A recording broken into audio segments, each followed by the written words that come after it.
ये न्यूमेरिकल हम देखेंगे गियर ट्रेन का, जो कि एक डिफरेंट टाइप का है। हमने पहले जो देखा था उसे, अभी यहाँ पर आप पहले फिगर को समझ लीजिए। जो ये इनपुट शाफ्ट है यहाँ पर, वहां से ये थोरोली कनेक्ट है यहाँ से यहाँ तक, कंटिन्यूअस। तो उसको हम बोल रहे हैं ए। फिर हमारे पास एक गियर है बी, जो यहाँ से ऐसे है, हम टॉप व्यू में देख रहे हैं। ठीक है। फिर वही बी एक शाफ्ट से कनेक्टेड है सी से, ऐसे, और दोनों ही एक ही वेलोसिटी से, अम, एक ही आरपीएम से घूमेंगे, क्योंकि दोनों सेम शाफ्ट से कनेक्टेड है। और जो डी है वो बी से कनेक्टेड है, ई है वो सी से कनेक्टेड है। लेकिन वो दोनों सेम शाफ्ट से कनेक्टेड नहीं है। बी का शाफ्ट ये है, और ब्लू कलर का जो शाफ्ट है वो ई का शाफ्ट है। तो यहाँ पर ये सारे गियर्स इस तरीके से कुछ कनेक्टेड है। अब हमको निकालना है सभी का स्पीड। तो उसके लिए हम एक टेबल बनाते हैं। यहाँ पर नंबर ऑफ टीथ हमको दे दिया है, ए बी सी और डी का 4 गियर है, और एक आर्म है जो कि ऐसे बी से पास हो रहा है, और ये आर्म घूमेगा ये पर्टिकुलर शाफ्ट के रिस्पेक्ट में यहाँ पे। तो ये ऐसे ऐसे जिस तरह से घूमेगा, ये डायरेक्शन में जैसे ये शाफ्ट घूम रहा है, तो बी और सी को भी साथ में घुमाएगा। अब हम यहाँ पर फिगर में सबसे पहले हम टेबल बनाएंगे। आर्म, आर्म ए। उसके बाद गियर, हम गियर डी को लेंगे। कोई भी गियर को ले सकते हैं, मैं यहाँ पर गियर डी को ले रहा हूँ। उसके बाद बी और सी को साथ में लेंगे, क्योंकि दोनों एक ही शाफ्ट से कनेक्टेड है, दोनों एक ही स्पीड से घूमेंगे, दोनों एक ही आरपीएम से घूमेंगे। उसके बाद ई को लेंगे। अब यहाँ पर ये टेबल जो है, उसमें आपको ज़्यादा कुछ इतना कोई टफ नहीं है। आपको सबसे पहले ये मानना है कि आर्म जो है वो ज़ीरो स्पीड से घूम रहा है, मतलब हमने आर्म को फिक्स कर दिया है। बाकी सब गियर्स ही घूम रहे, हम विथ रिस्पेक्ट टू आर्म ए ले रहे, तो आर्म को हम मानेंगे कि आर्म को हम नहीं घुमा रहे, उसको पकड़ लिया है, उसको हमने कोई चीज से वेल्ड कर दिया है, फिक्स कर दिया है।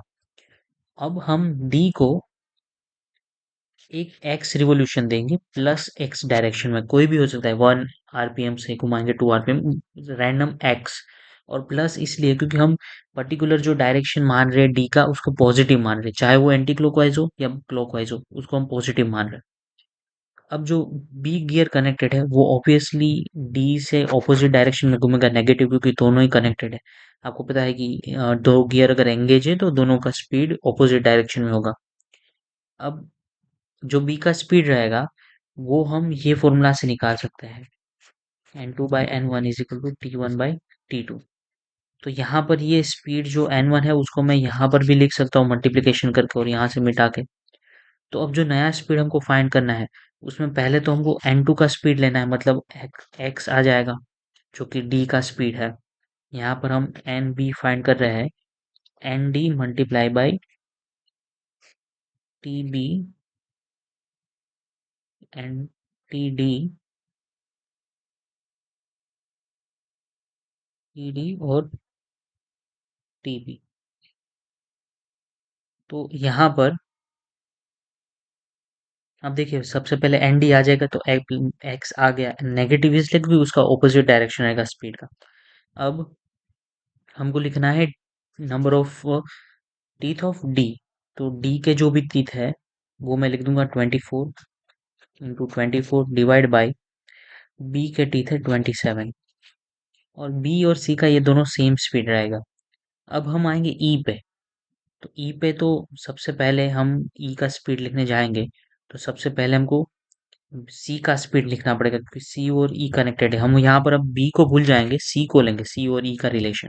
सी और बी का दोनों का स्पीड सेम है, तो सबसे पहले तो हमको लिखना पड़ेगा ई का स्पीड।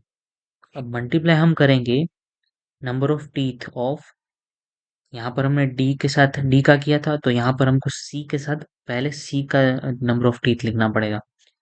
30 डिवाइडेड बाई ई का है 21। तो इस तरह से ये स्पीड आ जाएगा। इसको मैं इन जनरल टर्म्स में भी लिख सकता हूँ, 0x minus T D divided by T B minus X T D divided by T B. यहाँ पर x प्लस हो जाएगा, क्योंकि सी जिस डायरेक्शन में घूम रहा है उसके ऑपोजिट ई घूमेगा, तो यहाँ पर ये पॉजिटिव हो जाएगा, इंटू ये हो जाएगा T C divided by T E. तो ये हमको मिल गया कि अगर आर्म फिक्स है तो हमारा स्पीड किस प्रकार से वेरी करेगा। अब हमको सिंपली इसमें y, तो हम अगर सब में अगर y का स्पीड, ये आर्म का स्पीड y एज्यूम करके ऐड कर देते हैं, जैसे 0 plus Y equal to Y, Y plus X, Y plus ये वाला स्पीड करेंगे हम, तो यहाँ पर Y minus T D divided by T B हो जाएगा, और यहाँ पर Y plus X into T D T C upon T B T E हो जाएगा। तो हमको यहाँ पर चारों स्पीड मिल गए रिलेटिव टू ईच अदर।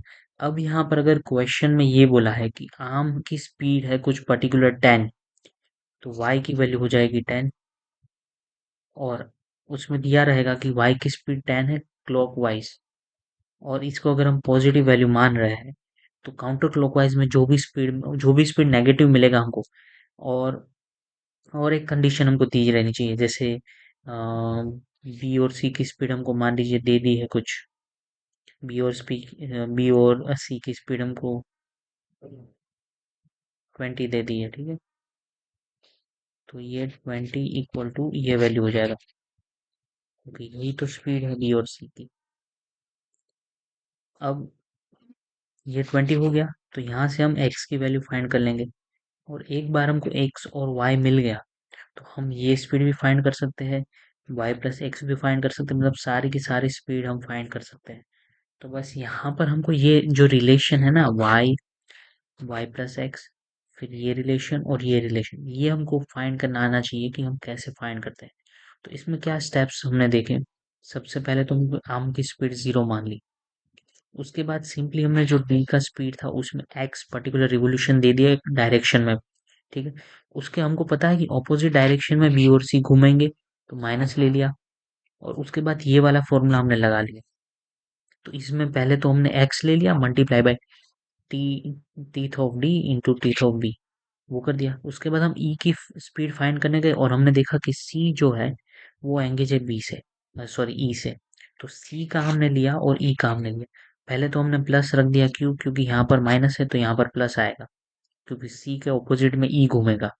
उसके बाद हमने ये वाला स्पीड रख दिया जो कि यहाँ पर था, क्योंकि वो speed n2 multiply by number of teeth का रेशियो, तो n2 multiply by T C into T E. तो आपको ये हैबिट बनाने लिए कि नंबर ऑफ टीथ जो पहले का रहेगा डिवाइड बाई जो हम फाइंड करें उसका, तो उससे मल्टीप्लाई करते जाना है, ऐसे हमको टेबल में टेबल में लिखते जाने का।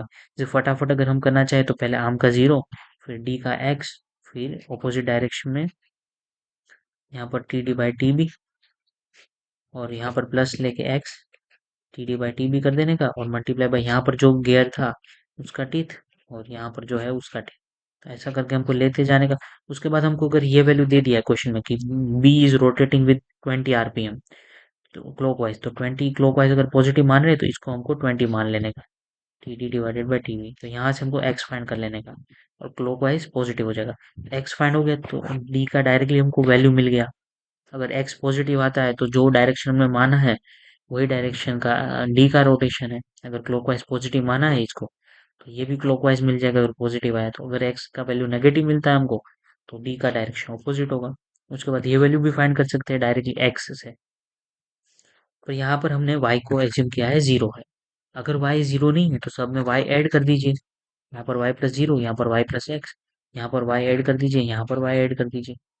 उसके बाद आपकी दो कंडीशन चाहिए आपको सॉल्व करने के लिए, क्योंकि यहाँ पर तो एक कंडीशन में y आर्म को 0 मान के ही सॉल्व किया था कि क्वेश्चन में दिया है कि आर्म फिक्स है।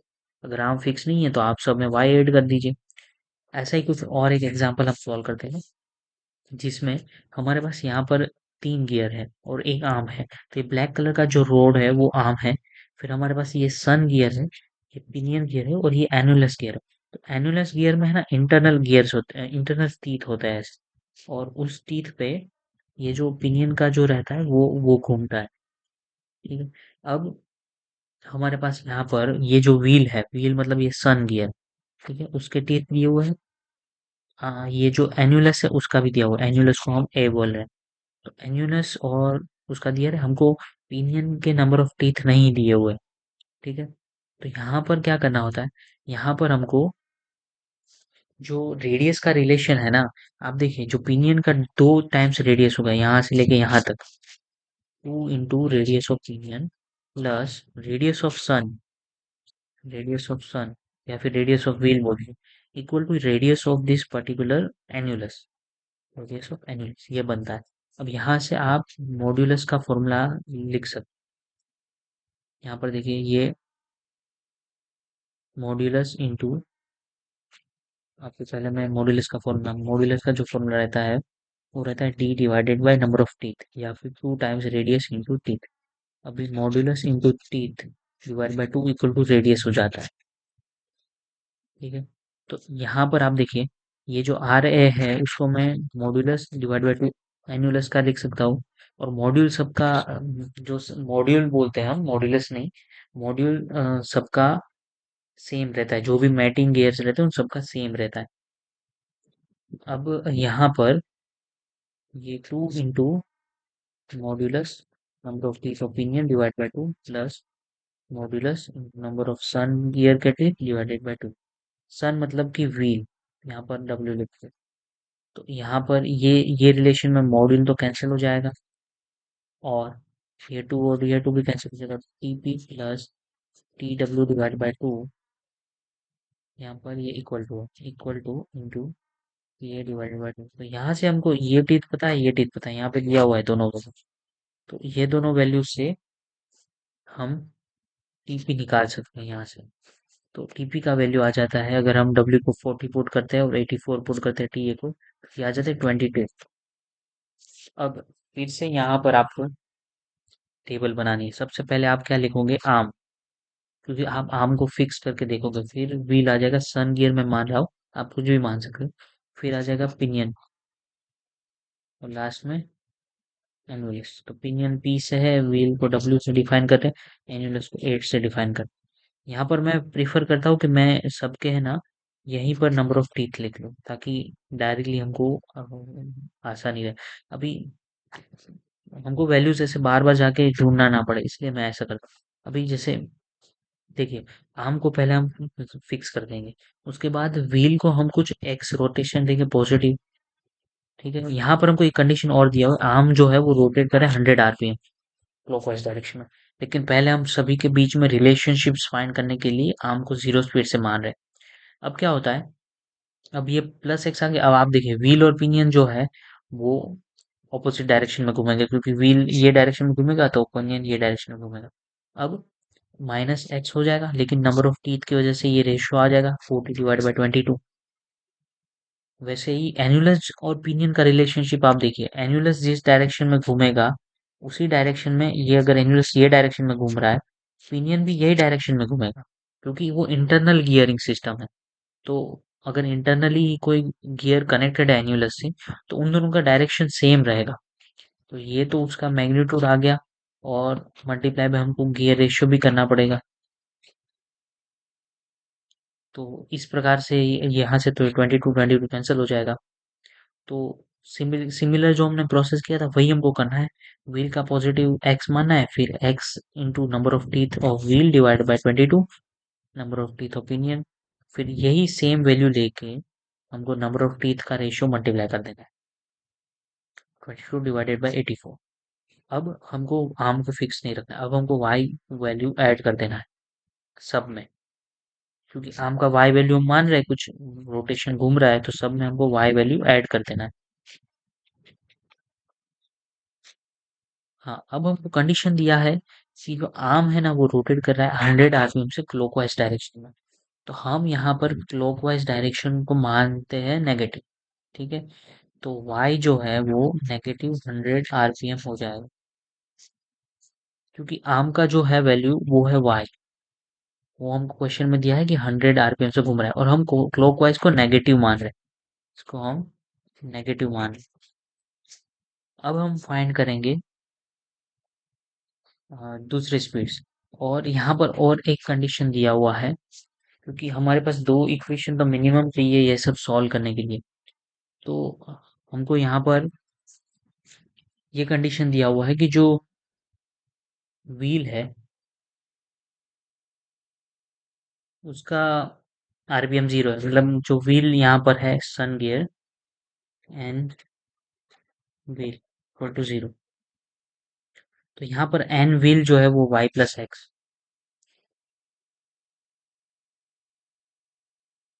वो वाई प्लस एक्स का वैल्यू जो है वो 0 हो जाएगा। यहाँ से हमको एक्स मिल जाएगा, x equal to minus y, और minus y equal to plus 100। तो हमको मिल गया एक्स का जो रोटेशन है वो प्लस 100 वैल्यू। अब यहाँ पर हम पिनियन का जो स्पीड है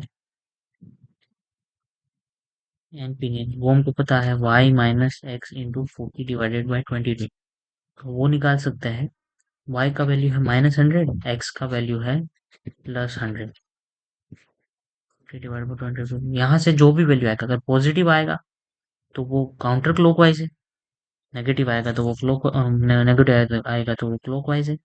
यहाँ से हम एनुलस का भी स्पीड निकाल सकते हैं, y माइनस एक्स इंटू 40/84। तो y -100 है, x +100 है, और 40/84। तो ऐसे करके हम अ, सारे के सारे स्पीड निकाल सकते हैं जो भी कंडीशन दिया है। अगर ये वाला कंडीशन दिया रहता, जैसे यहाँ पर व्हील का स्पीड 0 दिया है, वाई प्लस एक्स, उसकी जगह ये वाला दिया रहता तो यहाँ से भी हम एक्स निकाल सकते हैं। उसके बाद दूसरे सारे वैल्यूज फाइंड कर सकते हैं। इस प्रकार से हमको सारे के सारे स्पीड फाइंड करने हैं जो भी कंडीशन दिया है। बस आपको आराम से एक स्टेप बाय स्टेप टेबल बना लेना है, और ये वाला रिलेशन है वो रेडियस से आप पिनियन के गियर निकाल सकते हो। अगर आपको क्वेश्चन में ऐसा लगेगा कि क्वेश्चन इनसुफिशिएंट है, तो ऐसा नहीं है। वो रेडियस के रिलेशन जो है उससे आप ज्योमेट्री से नंबर ऑफ टीथ्स निकाल सकते हो। तो ये तो न्यूमेरिकल बहुत इंपॉर्टेंट है और काफी कंफ्यूजिंग रहते हैं। जैसे ऐसे टाइप का कुछ गियर मैकेनिज्म आ गया और आपने सॉल्व नहीं किया है पहले से, तो आपको समझ नहीं आएगा कि कैसे गियर कनेक्टेड है। तो इस प्रकार का आप क्वेश्चन एक बार अच्छे से प्रैक्टिस कर लीजिएगा। और ये काफी इंपॉर्टेंट क्वेश्चन है गेट एग्जाम के लिए। 2 मार्क का न्यूमेरिकल, इसका मतलब 75% टू 80% चांसेस रहते ही कि है कि आएगा ही आएगा। तो इसलिए ये आपको बहुत अच्छा एज दे सकता है। So thank you for watching this video.